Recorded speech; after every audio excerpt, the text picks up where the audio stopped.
All right, how is everyone doing? I am Rich CELENZA. Thanks for tuning in to the Rich CELENZA Show. WTF are you talking about? So, what I'm going to call this podcast is you only have so many bad decisions until your life turns into shambles.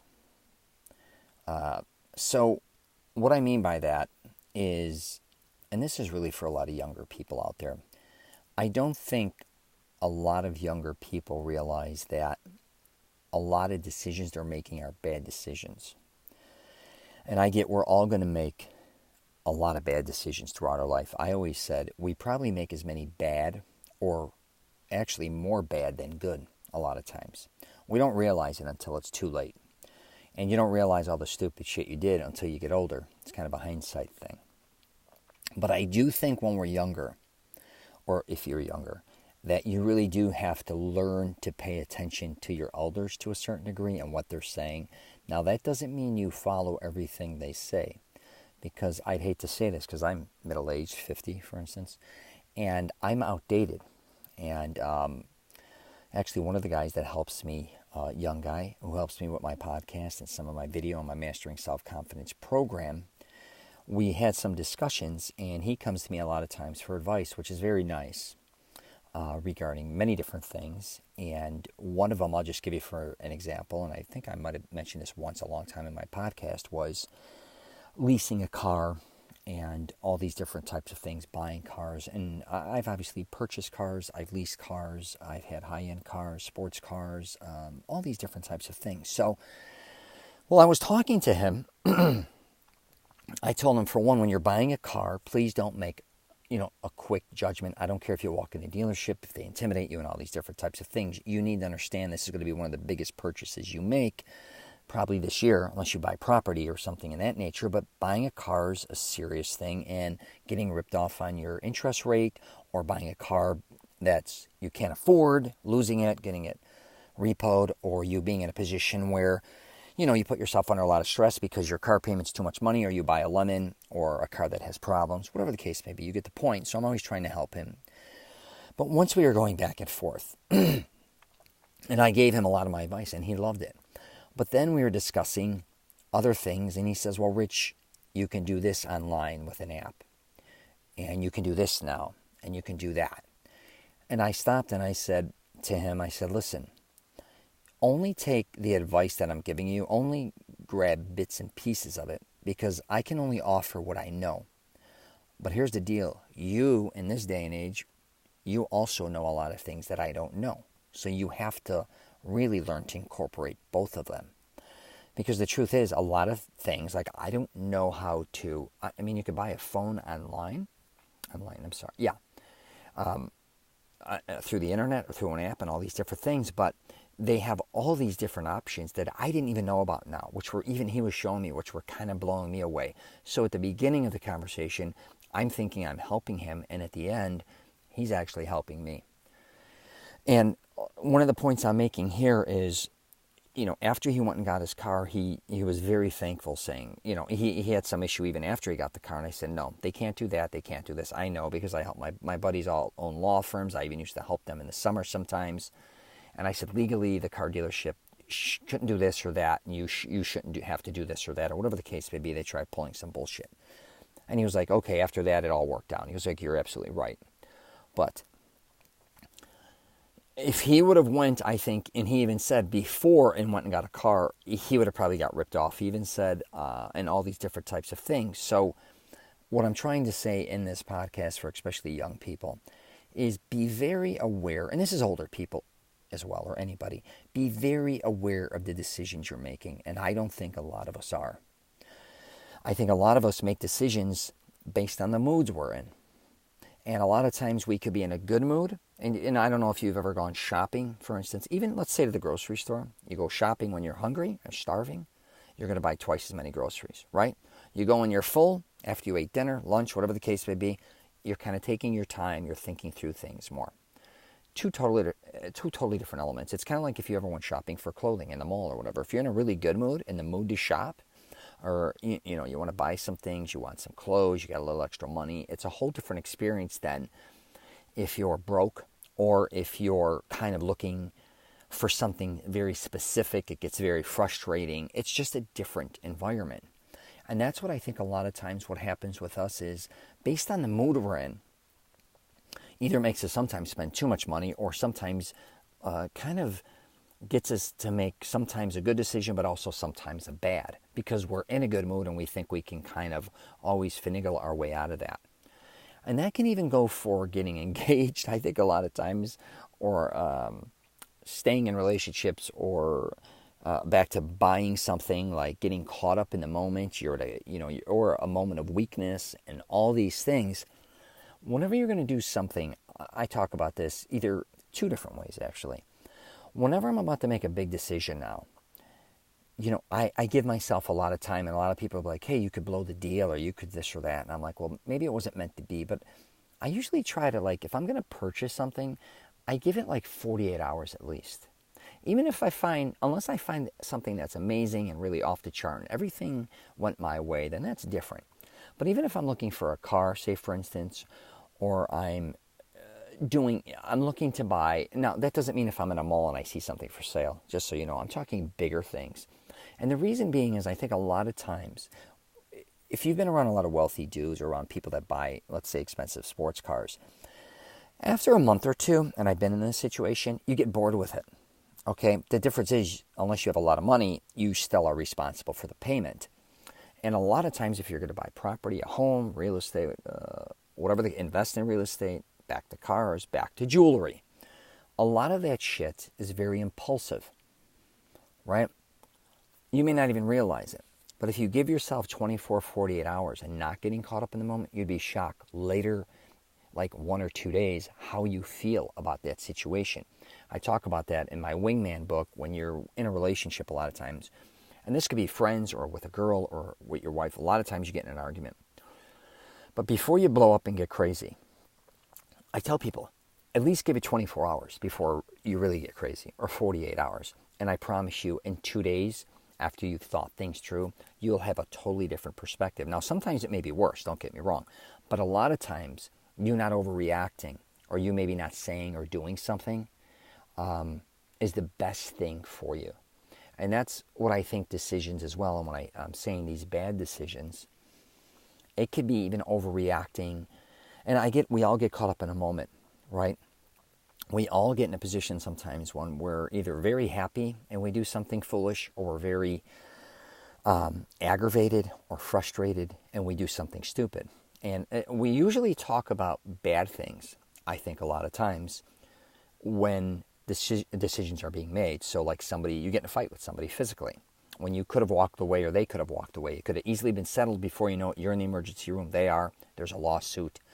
You could be in a car, you're getting in a rage, all these things, you make a bad decision. You know what I'm saying. But we don't a lot of times talk about when we're in good moods, we make a lot of bad decisions as well. But because we think we're in a good mood, right, it's a good decision. It's not always the case. Or because it made us happy.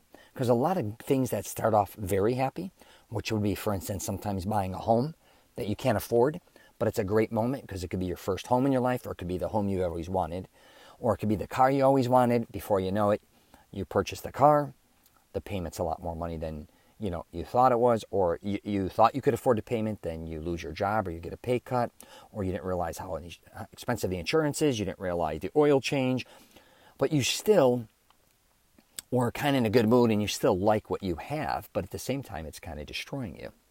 And I don't think a lot of times people understand that.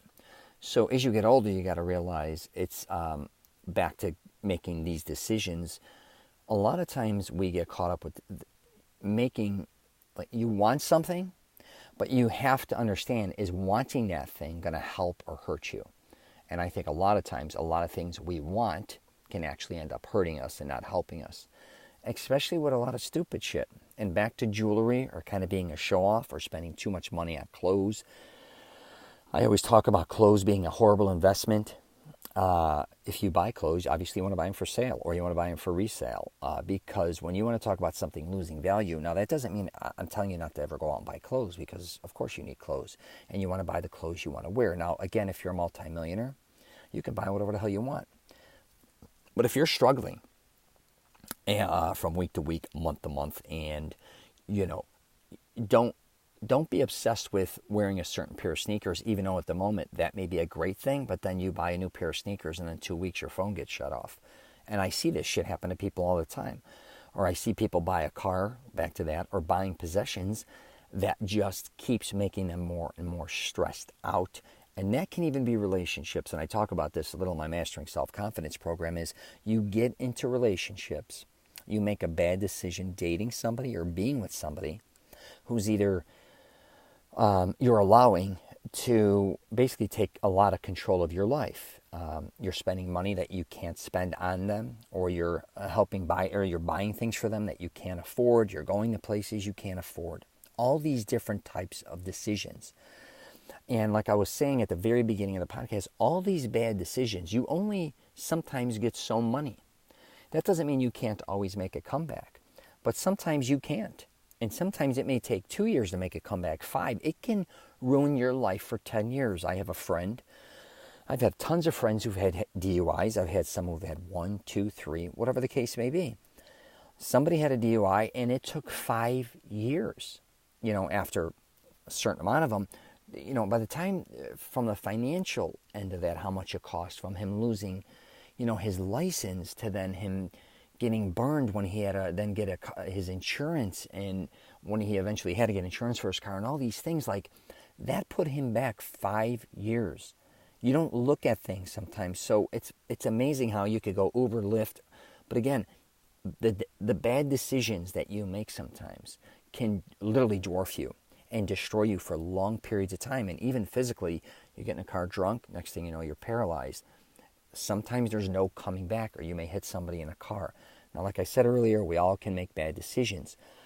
But really start thinking about a lot of decisions that you're going to make even before you make them. And I talked about this before in a podcast. Like, if you're going out to party, or, get drunk, high, do whatever, you really, what's the end game, I call it? Before you go out and drink, get stoned, whatever, what are you going to do? Like, what is going to prevent you from having an issue tonight?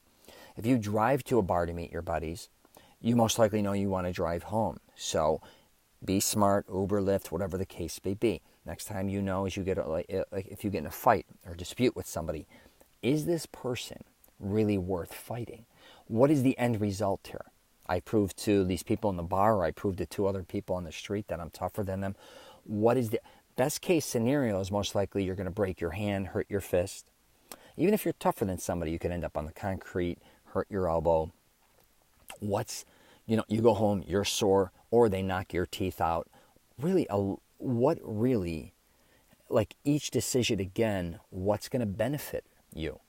If the decisions you're making aren't benefiting you, that's what you really need to focus in on, because I think a lot of decisions we make, they're almost made off a reaction. They're not based on like even preparing. It'd be like anything else in life I talk about, I think, is you almost got to prepare for a lot of shit going down, and then how you're going to go through it before you go through it. Now, it's kind of an overanalyzing, but I promise you, you're going to be a lot better off doing that than waiting for something. And I think a lot of people just think it's always going to get better, especially in relationships, like, oh, this person I'm with is going to stop doing this, or this person I'm with, they're going to do this for me eventually, or we're going to work it out this way. Usually that's not the case.